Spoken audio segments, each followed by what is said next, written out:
ବର୍ଷେ ପରେ ମୋର ଆଜି ଭିଡ଼ିଓ ଆସିଛି ଆଉ ଏଇ ଭିଡ଼ିଓଟି ଛୁଞ୍ଚି ପତ୍ର ପିଠାକୁ ନେଇକି ମୁଁ କରୁଛି। ଫାଷ୍ଟ ଟାଇମ୍ କରୁଛି ଦେଖିକି କରୁଛି। ଏଠି ନଡ଼ିଆ କୋରା ରହିଲା, ଏଠି ଚିନିର ପାଗ ଧରୁଛି ପୁର ଧରିବା ପାଇଁ, ଆଉ ଏଠି ମୋର ପିଠଉ ବାଟିକି ରଖିଛି।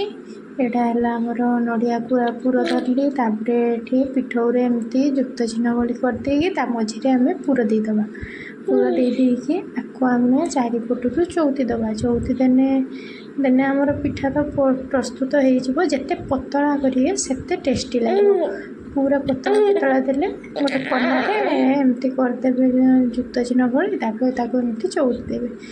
ଏମିତି ମୋର ପିଠା କରିକି ପ୍ରସ୍ତୁତ କରିଦେଲି ପିଠା। ତାପରେ ନେଇକି ମୋ ସ୍ୱାମୀକୁ ଦେବି, ତାଙ୍କର ରିଏକ୍ସନ୍ କ'ଣ ତାପରେ ଦେଖିବା।